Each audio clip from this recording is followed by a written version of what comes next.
And if there's nothing further, Mr. Darnell, you may call your first witness. Come on, call Detective Matt Wise.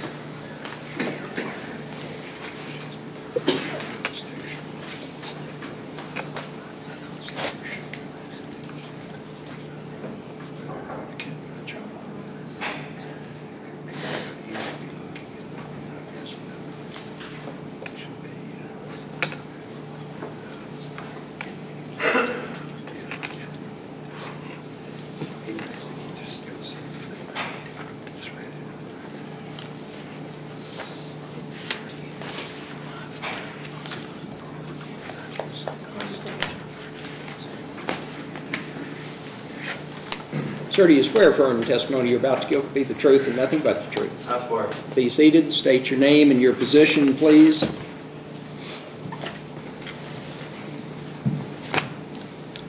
Detective Matt Wise, Kentucky State Police Critical Incident Response Team. Detective Wise, how long have you been employed with the State Police? Since 2005. Okay. And just give the court a little bit of background about what you do with the Critical Response Team. We're primarily charged with investigating officer-involved shootings and in-custody deaths and any critical incident. Okay. And in that capacity with the Kentucky State Police, on or about January 23rd of this year, did you participate in an investigation against this defendant, Gabriel Ross Parker, in regard to the shooting at Marshall County High School? I did. And as part of your investigation, have you had the opportunity to listen to the interview conducted by KSP and Marshall County Sheriff's Office of Mr. Parker? I have. Mr. Darnell, excuse me, is anyone having any problem hearing, any difficulty hearing? And I apologize for not asking earlier, and I apologize for the interruption.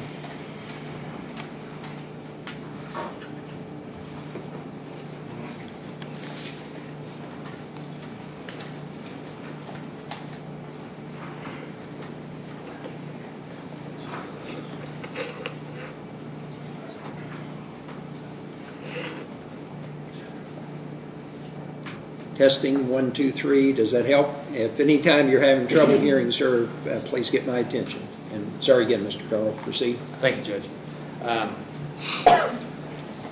Part of your investigation, have you had a chance to review the video interview of this defendant, Gabriel Ross Parker? I've seen the video. Okay. I want to talk about some of the things that are mentioned in this video. Let's talk first about Mr. Parker's statements in regard to preparation for this offense. What did he say on the morning of this incident? What did he say that he did? Your Honor, I'll object to the relevancy of that. This is a probable cause hearing. You need to know the facts of the circumstances involving the charges, not go into great detail of the admissions. It's a probable cause hearing, Judge. I think it's overrule the objection. Just in general? Yes, just in general. Once he put the handgun in the bag, his bag, that he was committed to following through with his act. Okay. And what did he say about getting to the school and then going to the band room? Just take us through that. His mother took him to school that morning. He had went to the band room, spoke with some friends. You want me to talk about the things that transpired in the, I don't know how in depth you want me to be with this. Yeah, go ahead. He spoke with some friends, and from that point he left the band room and entered the commons area and proceeded to commit this act. Okay. And what did he use the word open fire? He did use the word open fire on multiple occasions. Okay. Did he say how long he had been preparing this? Approximately a week, but he'd been thinking about it for a while. Did he say anything about targeting anybody in particular? No, sir. Did he make a decision not to shoot? Did he say that he made a decision not to shoot in the band room? He did not shoot in the band room. Did he say why? I don't remember. I don't recall. Okay. Other than those were his friends. Okay. His friends were in the band room. I remember him saying that. Okay. And have you also had a chance to review the video? I have, multiple times. Okay. You could tell the court what that shows on the video? Well, I don't have the entirety of the video. What I have is just a condensed version of the actual event itself. At approximately just prior to 7:57, Mr. Parker, it can be seen in the Commons area, and then he goes out of view. And then right at around 7:57, he comes back into view, and then, to use his words, opened fire on the students there in the Commons area. Okay. Are you familiar with the weapon that was used? Yeah, it was a Ruger 9mm semi-automatic. Pistol? Yeah, handgun. Have-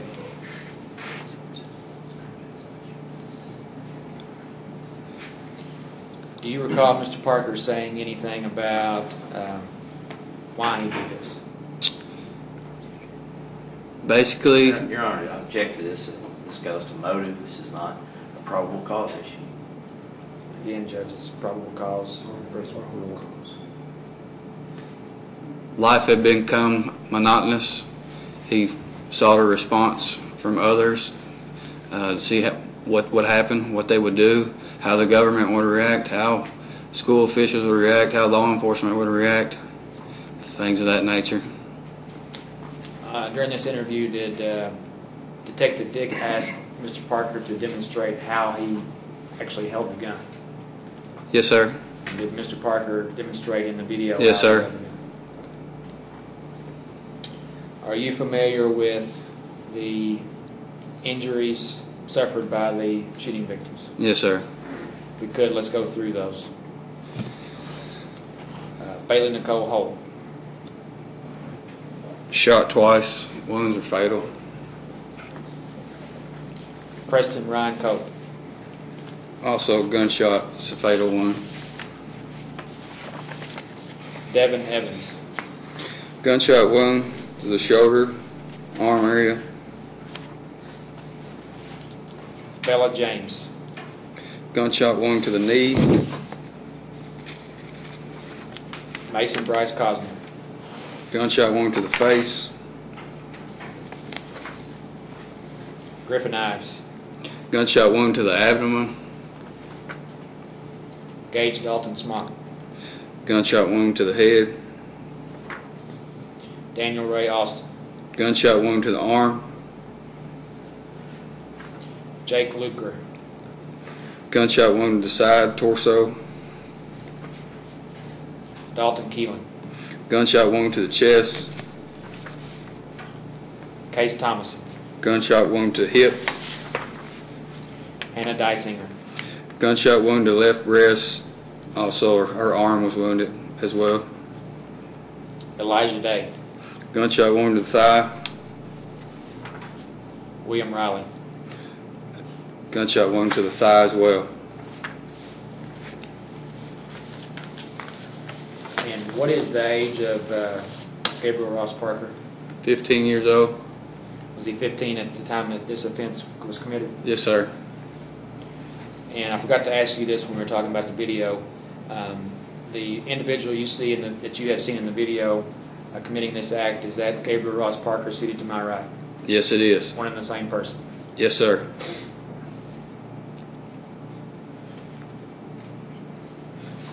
And this offense occurred at Marsh County High School, which is in Marsh County, Kentucky. Is that correct? Yes, it is.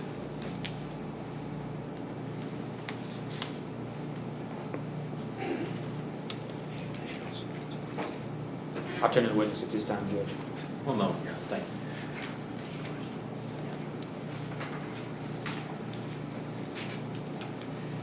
No further questions. No questions.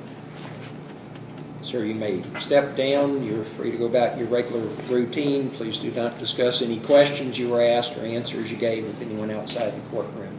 Yes, sir. Mr. Darnell? No other witnesses, Your Honor.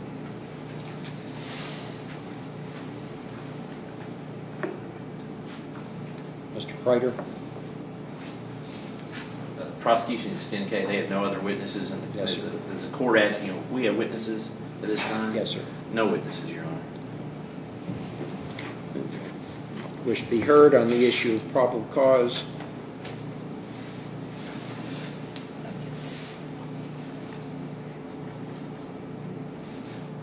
With no argument regarding probable cause to the alleged offenses. Mr. Arnold? No argument, Judge. We would just ask that pursuant to the factors as set out in the applicable statutes that this defendant be certified as a youthful offender to proceed in circuit court. And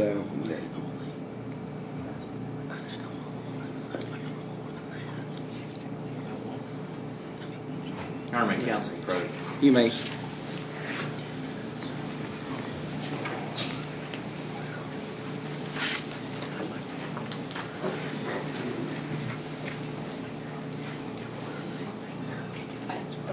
Asking about arguments as to the probable cause of the offenses, or are we taking up the entire argument?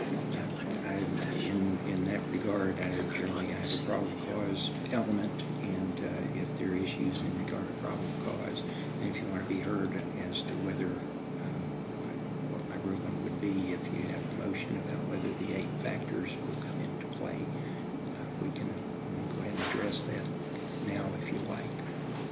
On our previous objection, I asked for the court to consider the 8-factor test in lieu of the automatic transfer statute.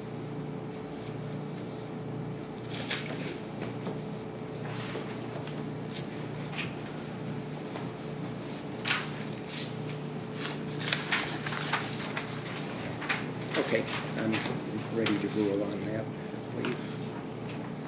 And I've heard the testimony that has been presented by the Commonwealth. I do find that they have established probable cause in regard to the charges against this defendant, which for an adult would constitute Class A felonies, that there was a firearm, or Class A and Class B felonies, that there was firearm used in the execution of it, that the defendant was over 14 years of age at the time of the offense, and do find probable cause in that regard. In regard to the motion as to whether the court will rely upon the provisions of statute that would make that a mandatory transfer to circuit court as a youthful offender, will overrule the challenges of defense. I believe that the legislature has set forth the criteria, and that this court will follow the statute, will bind the matter on to circuit court or on to the grand jury for consideration as a youthful offender. And I will note for the record that of the 8 criteria, and based upon the testimony that's been presented, the seriousness of the offense and whether the offense was against persons or property, those factors would be met, and other factors could be discussed, but I do believe that Commonwealth has met the probable cause standard, and will send this case on accordingly. So, Your Honor, this court is transferring pursuant to 635.020 on the automatic transfer, correct? Yes, sir. Very good. At this time, Your Honor, we would ask that this court entertain a bond motion. I'll be happy to hear from you on that. I don't believe that he has been interviewed by pretrial services, and I believe that that would be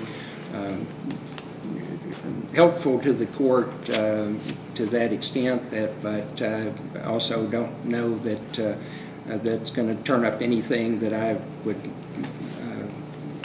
have to know. I can always address those issues later, so if you want to be heard, you may proceed. Your Honor, Judge, can you approach? You may.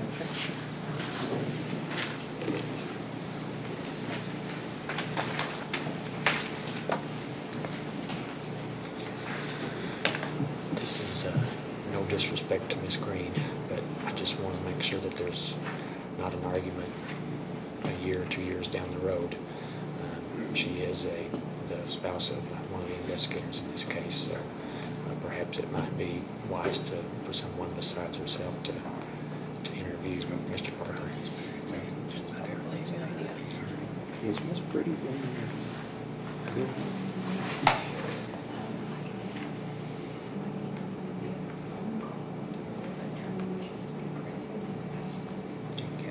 Well,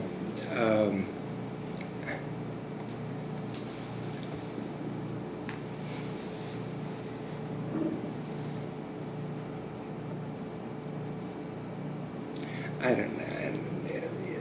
I think that we should be able to outline any of the issues that pretrial would normally develop in regard to defendant. I think we have that information available. If there are specifics you want to bring to my attention before I make a decision on the bond, I'll afford you an opportunity to do that. And I don't really see that there's going to be much benefit to the court to allowing or waiting for pretrial to interview. The pretrial interview is simply a benefit to the court. Well, I understand that. I mean, I think that they're the same information. So the court's going forward without the... If you want to be heard in regard to the consideration of bond, Mr. Kreider, you may So at proceed. this point, the court's not going to take into consideration anything from pretrial? Is that correct? That's correct. Okay, very good. Thank you.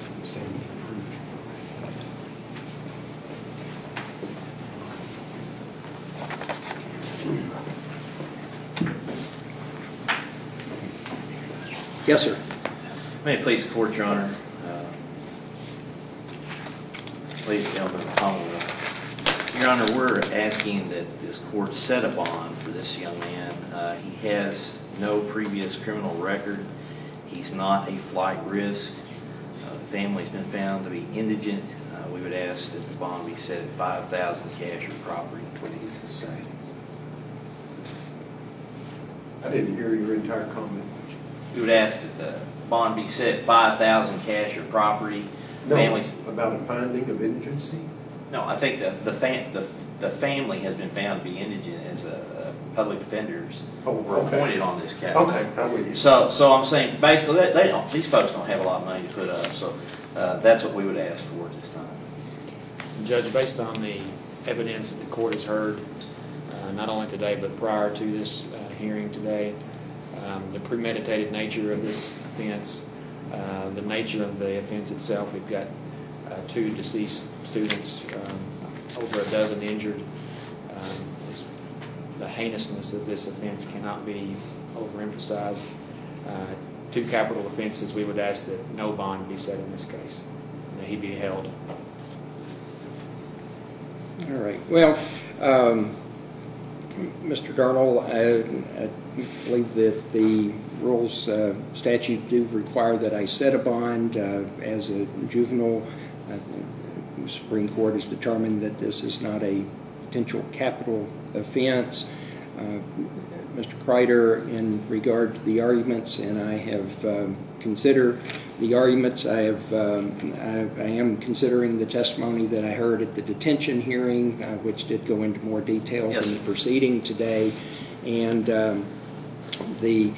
obviously the extraordinarily serious nature of the offense, the fact that there was pre-planning alleged that I have not heard, and I realize this is a very preliminary stage of the proceedings, that there will be a lot of evidence developed as the days go forward, but that I have yet to hear any indication as to any type of self-defense, any type of provocation. And again, that's not saying there may not be something out there, but the fact that seemed that one of the primary factors that was testified to was it simply was to see what the reaction would be is extraordinarily troubling to the court and for the safety of the community.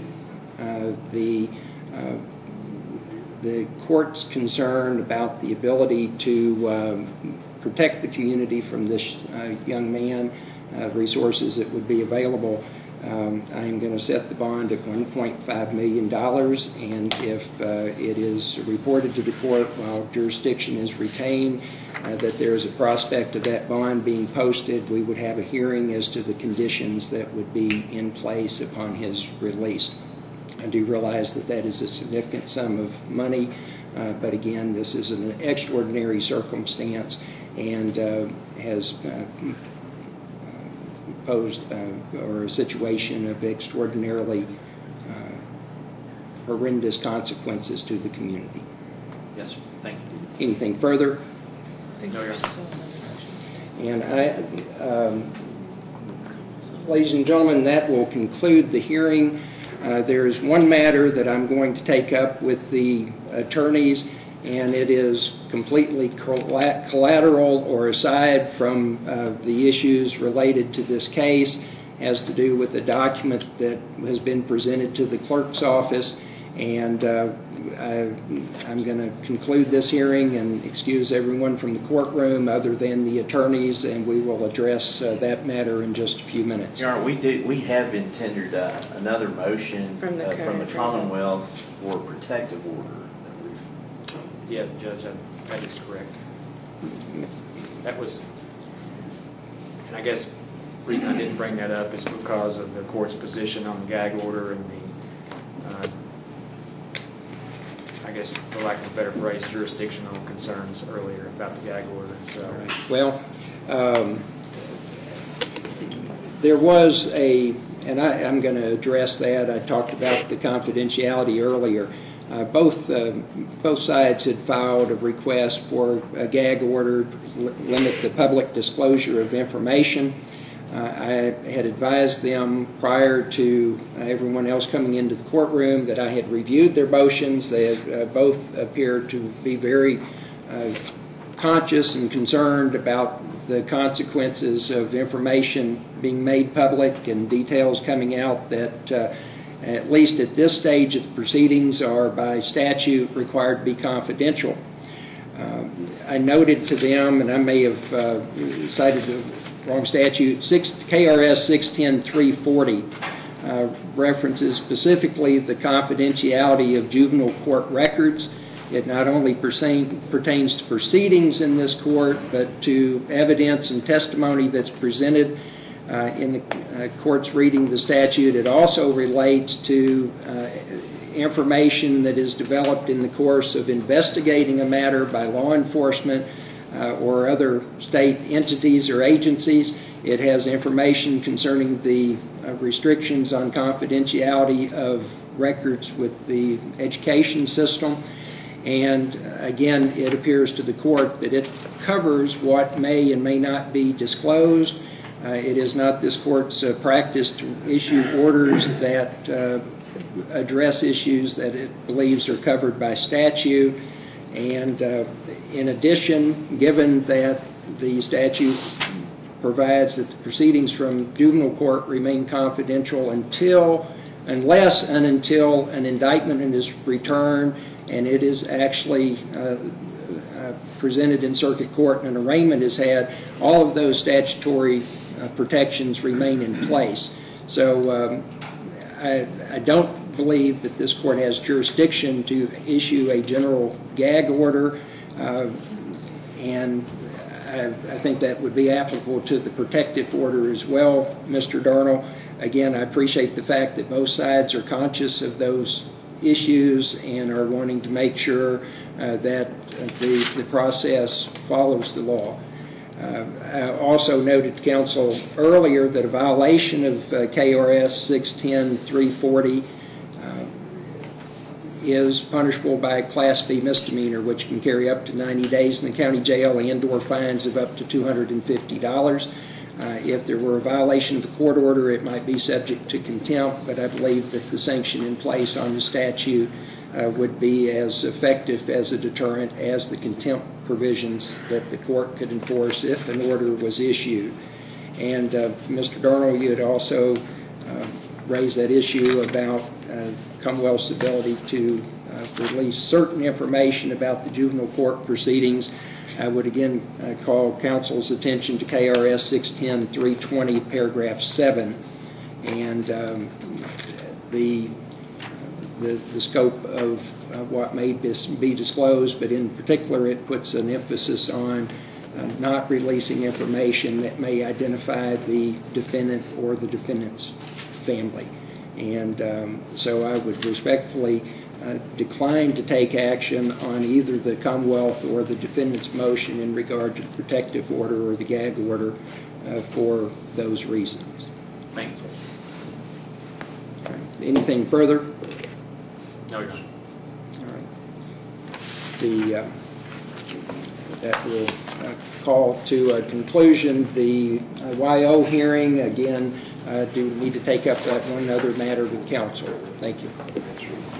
Can I have permission to leave with the victims? Yes, ma'am. We'll wait. Yeah.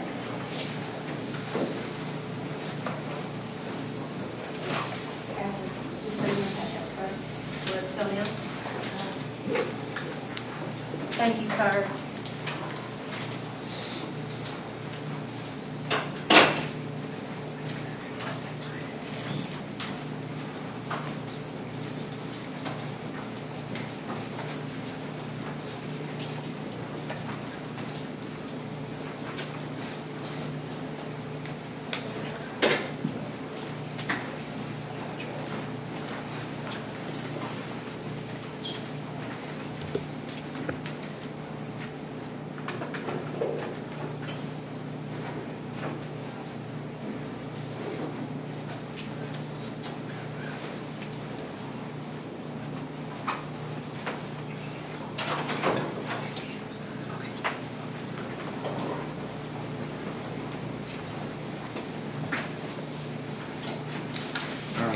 Thank you.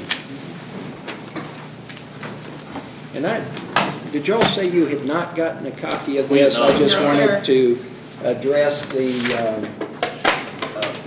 We're still on the record, and Mr. Edwards noted that that gentleman did call his office. He called ours as well, so. but y'all had not received a copy of whatever that document is No, that sir, we have was not. presented to the clerk's Correct. office. Ms. Riegel, you had requested that I order it sealed. Again, it was directed to the circuit court. I don't believe that it has any, I'm not aware of any statutory or rule authority for that type of motion to be filed. I prefer not to even make it a part of the district court file. I believe that needs to either be referred to the circuit court. I am going to make sure y'all get a copy of it just so you know that it's out there, but My I concern is prefer just not to make it a part of the official court file unless there's an objection. No objection. My concern was just if it is going to be accessible to the public, I don't want it accessible to the public. I don't think it's appropriate. Judge, Mr. Blaney and I are not privy to this document. What, is this a? Well, like I say, would be and disgraceful. beyond knowing that it was a request to be admitted as a friend of the court in this proceeding, that's about all I can tell you about it. And I think that what I think what I'm inclined to do is just present it to the court, to the clerk, with an order that it should be sealed, and that if this matter ends up in circuit court, that it be called to the circuit judge's attention, and I will we'll go from there. I don't.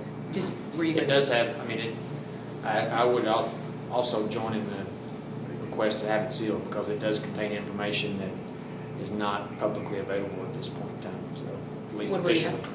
I'm sorry. Yeah. Well, Mr. Darnell, you indicated that you were going to perhaps report that as an unauthorized practice of law.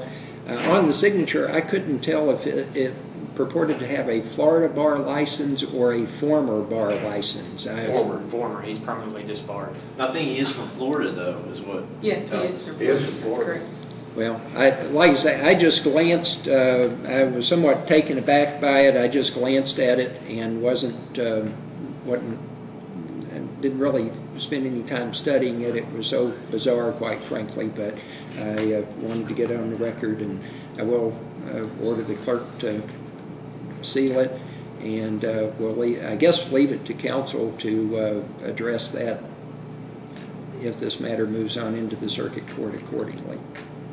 And if you'll have a copy of it if there's be any type of investigation done, Mr. Darnell. You've got it in your hands. And any word as far as the cell phone I issue? need to speak with Mr. Bobby and then. Okay, well, Pardon?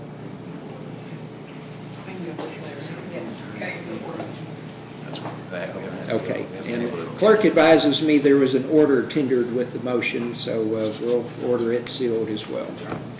And it- They're waiting.